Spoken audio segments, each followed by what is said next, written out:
Hello everyone, welcome to all of you on your own channel Career Platform. I am Rahul and I am here to teach you Science of Class 6. The reference book is NCERT. Today our chapter is Getting to Know Plants. तो ये हमारा 7th chapter है। इससे पहले हमने 6th chapter cover कर लिया है NCERT का क्लास 6 का। तो आइए इस चैप्टर में देखते हैं गेटिंग टू नो प्लांट्स। इस चैप्टर में हम प्लांट्स के बारे में स्टडी करेंगे। प्लांट्स, आप अपने सराउंडिंग्स में डिफरेंट टाइप ऑफ प्लांट्स देखते होंगे, डिफरेंट वैरायटी की प्लांट्स देखते होंगे। कुछ की साइज छोटी होती है, कुछ की बड़ी होती है, किसी में ब्रांचेज ज़्यादा होते हैं, किसी में ब्रांचेज कम होते हैं, किसी में ब्रांचेज नीचे होते हैं तो किसी में ब्रांचेज ऊपर होते हैं। इन सारे बेसिस पे जो प्लांट के शेप, साइज़ या ब्रांचेज, स्टेम का, कुछ के स्टेम सॉफ्ट होते हैं तो कुछ के स्टेम हार्ड होते हैं। इस बेसिस पे प्लांट्स को ब्रॉडली क्लासीफाई किया गया है 3 कैटेगरीज में। तो plants can be broadly classified into 3 categories. The first is herbs, second is shrubs and the third is trees. तो आइए हम बारी बारी से देखेंगे कि हर्ब्स क्या होता है, श्रब किसे कहते हैं और ट्रीज किसे कहते हैं। तो पहला है आपका हर्ब्स। हर्ब्स क्या होता है? तो आपने अपने सराउंडिंग्स में एक ऐसा प्लांट तुलसी का पौधा देखा होगा। आपने देखा होगा कि तुलसी के जो प्लांट होते हैं उनका जो स्टेम है वो काफ़ी सॉफ्ट होता है, वो इजली ब्रेकेबल भी होता है। आप उससे अगर तोड़ना चाहें तो आसानी से तोड़ भी सकते हैं। दूसरी बात, आपने ये भी देखा होगा कि ये पौधे छोटे होते हैं। तुलसी के पौधे की हाइट जो होती है वो आपके हाइट से क्या होती है, कम ही होती है। और इसके जो ब्रांचेज होते हैं, ज़्यादा ब्रांचेज इसमें नहीं होते हैं, स्टेम सॉफ्ट होते हैं। और उसके बाद स्टेम जो होता है वो वुडी नहीं होता है, नॉन वुडी होता है, मतलब हार्डन नहीं होता है, लकड़ी की तरह जो हार्ड लकड़ी का नहीं बना होता है, एकदम सॉफ्ट स्टेम होता है। तो ऐसे प्लांट जिनके स्टेम्स क्या हों, काफ़ी सॉफ्ट हों, टेंडर हों, ऐसे प्लांट जिनके जो स्टेम्स हों सॉफ्ट एंड टेंडर हों, जो नॉन वुडी स्टेम होते हैं, तो ऐसे प्लांट को हम कहते हैं हर्ब्स। इनकी हाइट अधिक नहीं होती है, इनकी हाइट भी क्या होती है, काफ़ी कम होती है, काफ़ी ये शॉर्ट साइज़ के होते हैं। एग्जाम्पल में हमने दिया तुलसी का पौधा, ठीक है। तो आइए इसको हम देखते हैं। तो हर्ब्स क्या होता है? तो plants with green and tender stems, मतलब green and tender stems. Tender stems का मतलब है soft stems, non woody type के जो स्टेम्स होते हैं उसे, ऐसे प्लांट्स को हम हर्ब्स कहते हैं। They are usually short. Height इनकी क्या होती है? तो जनरली शॉर्ट होती है साइज आपके हाइट से इनकी हाइट कम ही होती है। दे हैव नॉट बी, और इनके पास ज़्यादा ब्रांचेज भी नहीं होते हैं। ब्रांचेज का मतलब आप समझ रहे होंगे, ये आपका मेन स्टेम है और मेन स्टेम से बहुत सारे ब्रांचेज ये निकले हुए हैं, तो इनमें ज़्यादा ब्रांचेज भी नहीं पाए जाते हैं। एग्जाम्पल के तौर पे हमने बताया तुलसी का पौधा। फिर आपने देखा होगा कोरिएंडर यानी कि धनिया के पत्ती को देखा होगा, धनिया का जो पौधा होता है। फिर धनिया के साथ साथ आपने चूँकि धनिया की चटनियाँ बनाते हैं, उसके साथ एक और चीज़ है पुदीना, मिंट की चटनी बनाते हैं, तो मिंट भी आपका क्या है, हर्ब है। और उसके बाद कोरिएंडर क्या है, हर्ब्स है। फिर उसके बाद आपके जो क्रॉप्स वाले प्लांट हैं जैसे कि राइस हो गया, व्हीट हो गया, ये सब भी हर्ब्स के कैटेगरी में ही आते हैं। तो इसके एग्जांपल में हमने मेंशन किया है tomato plant, wheat plant, rice plant, ginger, carrot, tulsi, spinach, coriander, mint etcetera. तो ये सारे जो हमने एग्जाम्पल दिया है ये हर्ब्स के एग्जाम्पल्स हैं। ओके, अब हम देखेंगे सेकंड जो हमारा कैटेगरी है प्लांट का वो है श्रब्स। इसके बारे में देखेंगे। नाउ जो हमारा सेकेंड कैटेगरी है वो है श्रब्स का। तो अब हम देखेंगे श्रब्स क्या होता है। तो श्रब्स में क्या होता है? श्रब्स वैसे टाइप के प्लांट्स होते हैं जिसमें क्या जो ब्रांचेज होते हैं वो नियर द बेस होते हैं। यानी कि प्लांट के, सपोज कीजिए कि ये ग्राउंड है और ये प्लांट है, तो यहाँ से ये आपका प्रोमिनेंट इसका स्टेम है और यहाँ पे स्टेम के जो ब्रांचेज हैं वो बेस के नज़दीक बहुत सारे ब्रांचेज निकले होते हैं। तो इस तरह का जो प्लांट होगा जिसमें स्टेम के जो ब्रांचेज हैं वो नियर द बेस होंगे। ये बेस क्या हो गया आपका, ग्राउंड हो गया, ग्राउंड आपका बेस हो गया, और यहाँ से ग्राउंड के निकट नज़दीक जो है ब्रांचेज निकले होते हैं। तो ऐसे प्लांट को हम कहते हैं श्रब्स कहते हैं। ये इसके जो स्टेम होते हैं वो वुडी टाइप के होते हैं, यानी कि हार्ड होते हैं, एंड वुडी टाइप के होते हैं, मतलब हार्ड लकड़ी के बने होते हैं। इनके स्टेम हार्ड होते हैं, ठीक है। और ब्रांचेज क्या होते हैं, नियर द बेस होते हैं। तो ऐसे प्लांट्स आपके कहलाएंगे श्रब्स। जैसे कि आपने एग्जांपल में आपने चाइना रोज या लेमन का, आपने नींबू का पेड़ देखा होगा, उसकी जो लकड़ियाँ होती हैं वो हार्ड होती हैं और उसमें ब्रांचेज जो होते हैं वो क्या होते हैं, ग्राउंड के नज़दीक ज़्यादा होते हैं। तो ऐसे जो प्लांट्स हैं आपके वो श्रब्स कहलाते हैं। इनकी हाइट क्या होती है, इससे पहले हमने पढ़ा हर्ब्स। तो ये जो श्रब्स है ये हर्ब्स से हाइट में क्या होता है, बड़ा होता है, पर इसकी हाइट ट्रीज से क्या होती है, कम होती है। यानी कि shrubs are greater in height as compare to herbs and but shorter than trees. Shrubs are shorter than trees, पेड़ से क्या होते हैं ये छोटे होते हैं। इसके कुछ एग्जाम्पल में जैसे हमने एक लेमन का एग्जाम्पल दिया, फिर जैस्मिन हो गया चमेली का, फिर चाइना रोज हो गया, फिर आपका दुरंता है, ये आपका इसका जो लीफ होता है वो येलो कलर का होता है, ये एक तरह का ऑर्नामेंटल प्लांट है, सजावट के काम आने वाला पौधा है। फिर आपका बुगेनविलिया, बुगेनविलिया के जो लीफ होते हैं, पत्तियाँ होती है वो पिंक कलर की होती है और ये भी आपका एक ऑर्नामेंटल प्लांट है, यानी कि सजावट के काम आने वाले पौधे हैं। कौन कौन? दुरंता और बुगेनविलिया। ये जो हमने एग्जाम्पल दिया है ये सब आपका क्या कहलाता है? ये सब किस में आता है? श्रब्स में आता है। नाउ अब इसके बाद जो हम देखेंगे तीसरी कैटेगरी जिसको हम कहते हैं ट्रीज। ओके, तो ट्रीज पे जाने से पहले एक बार हम श्रब्स के सारे पॉइंट को रिकॉल कर लेते हैं। तो पहला पॉइंट ये है कि plants having the stem branching out near the base, मतलब इसके जो स्टेम होते हैं वो बेस के क्या होते हैं? निकट होते हैं। इन्हें हम क्या कहते हैं? श्रब्स कहते हैं। They are taller than herbs, ये हर्ब्स से तो लंबे होते हैं पर ट्रीज से शॉर्टर होते हैं, but shorter than trees. Third point is the stem is hard but not very thick, और इसके जो स्टेम होते हैं वो हार्ड होते हैं लेकिन बहुत ज़्यादा मोटे नहीं होते हैं। मतलब हार्ड होते हैं मतलब उड़ी टाइप के होते हैं, पर इनकी मोटाई जो होती है थिकनेस ज़्यादा नहीं होती है। एग्जाम्पल में हमने देखेंगे जैस्मीन देख चुके हैं, जैस्मीन हो गया, चाइना रोज हो गया, लेमन हो गया, दुरंता हो गया और बुगेनविलिया हो गया।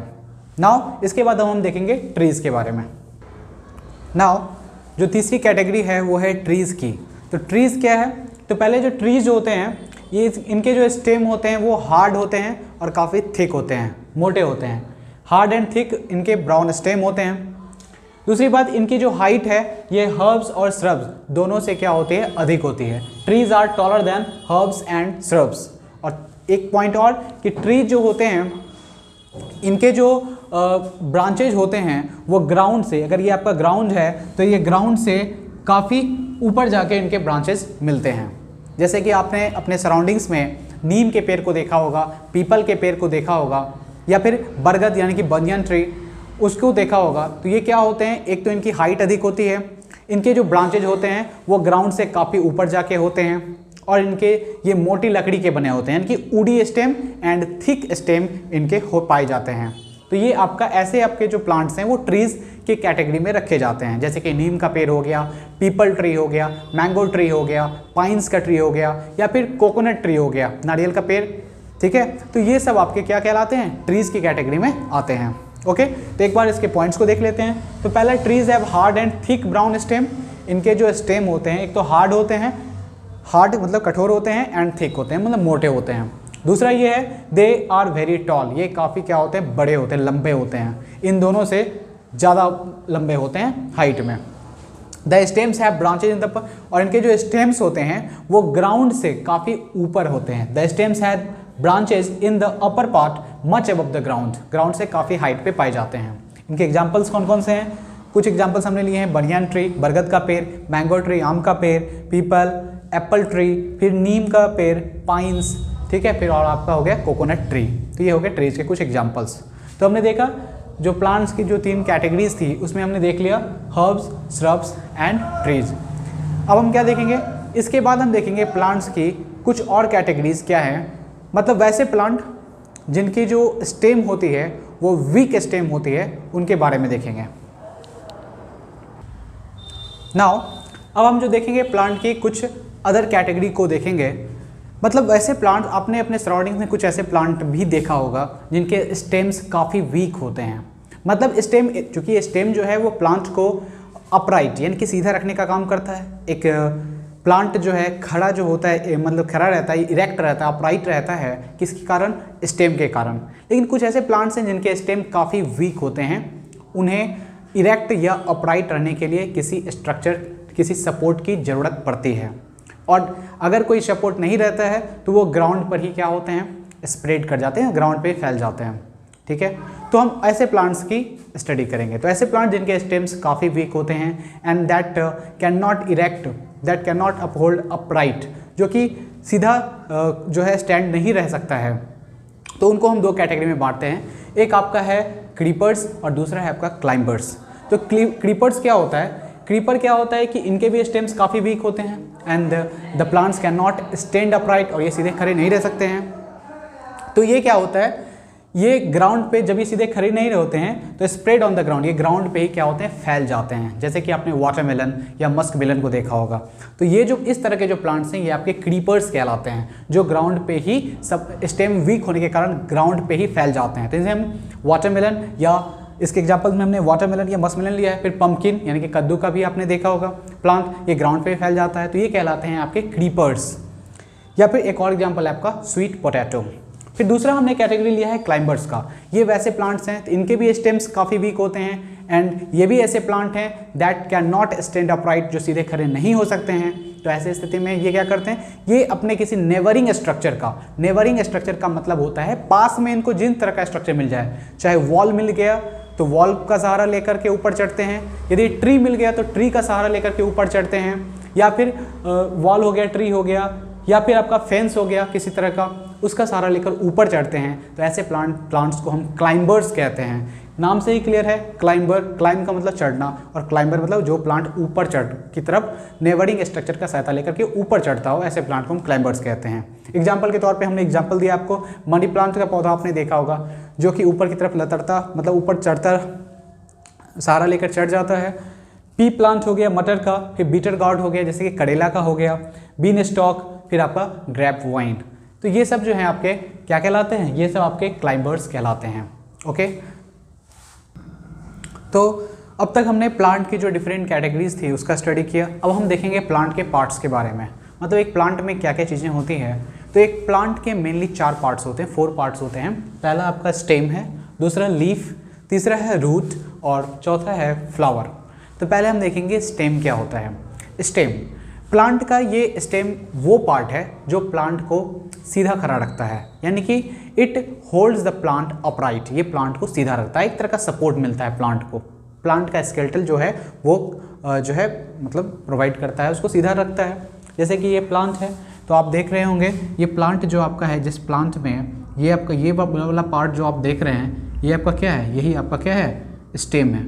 ये आपका मेन स्टेम हो गया, और इस स्टेम से बहुत सारे ब्रांचेज निकले हुए हैं, इन्हीं से पत्तियाँ, लीव्स निकले हुए हैं, इसी पे फ्लावर लगे हुए हैं, ठीक है, या फ्रूट्स भी इसी पे लगे होते हैं। तो ये आपका स्टेम है। इसका फंक्शन क्या होता है, ये प्लांट को सीधा रखता है, ठीक है। जितने भी लीव्स हो गए, ब्रांचेज हो गए, या फिर फ्लावर हो गए, फ्रूट हो गए, ये स्टेम से ही ग्रो करते हैं, ठीक है। उसके बाद स्टेम का और क्या फंक्शन है, तो ये स्टेम जो है, रूट्स का काम होता है सॉइल से मिनरल्स और वाटर को एब्जॉर्ब करना, लेकिन इस एब्जॉर्ब किए हुए वाटर और मिनरल को प्लांट के डिफरेंट पार्ट्स तक पहुंचाने का काम कौन करता है, तो स्टेम करता है। स्टेम क्या करता है, सॉइल और वाटर को प्लांट के डिफरेंट पार्ट्स तक पहुंचाने का काम करता है through special tubes. Special narrow tubes होते हैं जिन्हें हम कहते हैं जाइलम, ठीक है। तो ये स्टेम के स्पेशल ट्यूब्स होते हैं, नैरो ट्यूब्स होते हैं, जिनके द्वारा वो सॉइल और वाटर को प्लांट के डिफरेंट पार्ट्स तक पहुँचाता है।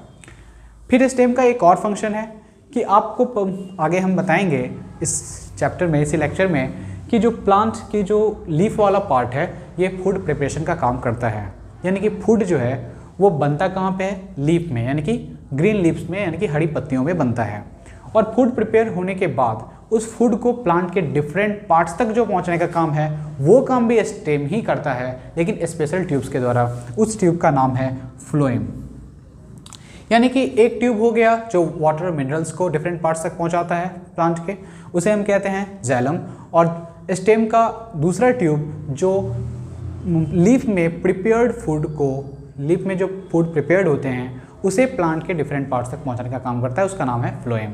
तो ये हो गए स्टेम के फंक्शंस, ठीक है। तो एक बार हम इनके पॉइंट्स को देख लेते हैं। Stem hold the plant upright, ये प्लांट को सीधा रखता है। दूसरा, leaves, branches, fruits, flowers grows out from stems, ये सब कहाँ से निकलते हैं, स्टेम से ही ग्रो करते हैं। It carries water and minerals from soil to different parts of the plant through narrow tubes called xylem. ये क्या करता है, वाटर और मिनरल को प्लांट के डिफरेंट पार्ट्स तक पहुंचाने का काम करता है थ्रू स्पेशल ट्यूब्स, जिसे हम जाइलम कहते हैं। एक और फंक्शन है स्टेम का, it also carries food prepared in leaves, leaves में जो फूड प्रिपेयर होता है उसे प्लांट के डिफरेंट पार्ट्स तक पहुंचाने का काम भी स्टेम करता है थ्रू अ स्पेशल ट्यूब या थ्रू अ नैरो ट्यूब, जिसे हम कहते हैं फ्लोएम। तो ये था आपका स्टेम। नाउ अब हमें अभी हमने बताया कि स्टेम जो है वो वाटर को कंडक्ट करता है, यानी कि रूट से जो वाटर और मिनरल्स जो रूट एब्जॉर्ब करता है, स्टेम उसे क्या करता है, जाइलम ट्यूब के द्वारा वो प्लांट के डिफरेंट पार्ट्स तक पहुंचाता है। तो हम एक एक्टिविटी करेंगे, आपको एक एक्टिविटी लिखना है, बतलाना है कि स्टेम जो है वाटर को कंडक्ट करता है, इसके लिए आपको एक एक्टिविटी दिखलाना है। तो वो हम देखने जा रहे हैं एक्टिविटी। तो सबसे पहले चीज़ें क्या चाहिए इसके लिए, आपको एक ग्लास चाहिए, वाटर, रेड इंक चाहिए उसमें वाटर में डालने के लिए, कलरफुल बनाने के लिए, एक हर्ब चाहिए, कोई भी आप प्लांट ले सकते हैं, और एक आपका ब्लेड चाहिए आपको। एक्टिविटी में करना क्या है, सबसे पहले करना है कि pour water to 1/3 of the glass में के 1/3 भाग में, 1/3 भाग में आपको वाटर को क्या करना है, फिल कर देना है। वाटर फिल करने लेने के बाद ग्लास में, उसमें आपको रेड इंक का कुछ few drops, add a few drops of red ink to the water में आपको रेड इंक को डाल देना है। तो रेड इंक डालने से क्या होगा, पानी आपका क्या हो जाएगा, लाल हो जाएगा। Okay, cut the base of the stem of the herb, जो आपने हर्ब लिया है, जो प्लांट लिया है, उसको आप ब्लेड की हेल्प से आप उसके स्टेम से क्या कीजिएगा, कट करना है। स्टेम से कट करके put it in the glass, उसे हम ग्लास में क्या करते हैं, डाल देते हैं। ऑब्जर्व इट नेक्स्ट डे, अब यानी कि एक दिन के लिए उसे छोड़ दिया जाता है और एक दिन के बाद उसे देखा जाता है। तो एक दिन के बाद देखते हैं तो हम पाते क्या हैं, we find water moves of the stem. हम पाते हैं कि जो हमारा जो एक दिन पहले जो शुरुआती इनिशियल स्टेज में जो हमने लिया था, प्लांट लिया था, और इसके अंदर ये आपका रेड कलर्ड वाटर है। तो अगले दिन हम पाते हैं क्या कि ये जो रेड इंक है, ये रेड कलर है, ये स्टेम में ऊपर की तरफ क्या होता है, चढ़ जाता है। स्टेम में ऊपर आप देख रहे हैं अगले दिन क्या हो रहा है कि स्टेम में जो कलरफुल वाटर है, रेड कलर जो है, वो आपका ऊपर चढ़ जाता है। यदि आप यहाँ पे इस स्टेम को निकाल के अगर आप कट करेंगे तो आपको स्टेम कुछ इस टाइप से आपको दिखेगा, स्टेम आपका, और यहाँ पे आपको उसके रेड डॉट्स जो हैं वो रिंग के रूप में आपको अरेंज दिखाई देंगे। कैसे, तो ये जो रेड डॉट्स हैं वो इस तरह से कुछ दिखाई देंगे आपको। ओके, जब आप इस कलर्ड वाले स्टेम को कट करेंगे तो आपका इसका जो क्रॉस सेक्शनल एरिया है वो इस तरह से दिखाई देगा स्टेम वाले पार्ट में। तो आपने इस एक्टिविटी से क्या सीखा कि स्टेम जो है वो वाटर को कंडक्ट करने का काम करता है। ठीक है, तो ये एक्टिविटी हमारा ये बतलाता है कि स्टेम वाटर को कंडक्ट करता है। यदि इसकी जगह पे हम स्टेम की जगह पे आप यदि कोई एक वाइट फ्लावर विथ स्टेम लेते हैं, वाइट फ्लावर अगर हम लेते हैं यहाँ पे, और इसी एक्टिविटी को हम फिर से रिपीट करते हैं तो क्या होता है, तो यदि मान लीजिए कि आपका वाइट फ्लावर है, तो अगले दिन क्या होगा कि अगर एक दिन और के लिए आप छोड़ दिया जाए और स्टेम का थोड़ा सा लेंथ अगर हम छोटा रखेंगे तो ये जो आपका वाइट फ्लावर है उस पर रेड कलर का वो नेक्स्ट दिन रेड कलर का वो अपीयर होगा, यानी कि रेड कलर उस पर भी वाइट फ्लावर पे आ जाएंगे। ये कैसे पॉसिबल है, ये conduction by the stem water को जो कंडक्ट करती है, तो इस तरह से कलरफुल जो वाटर है वो ऊपर की तरफ चढ़ता है और उस वाइट फ्लावर को भी वो क्या करेगा, कलरफुल बना देगा। ठीक है, तो ओके गाइस, इस वीडियो में हम चूँकि हम प्लांट के पार्ट्स की स्टडी कर रहे थे, तो हमने आपको आज प्लांट का जो पहला पार्ट था यानी कि स्टेम, उसको हमने कवर कर लिया है। नेक्स्ट वीडियो में हम प्लांट का जो दूसरा पार्ट है यानी कि लीफ, फिर उसके बाद रूट एंड फ्लावर को हम कवर करेंगे। नेक्स्ट वीडियो का लिंक नीचे डिस्क्रिप्शन बॉक्स में दिया गया है, आप वहाँ पे जाके नेक्स्ट वीडियो को देख सकते हैं। अगर आप कैरियर प्लेटफॉर्म पे नए हैं तो कैरियर प्लेटफॉर्म को सब्सक्राइब करें ताकि आने वाली वीडियोज़ का नोटिफिकेशन आपको मिलता रहे। Okay, thank you guys.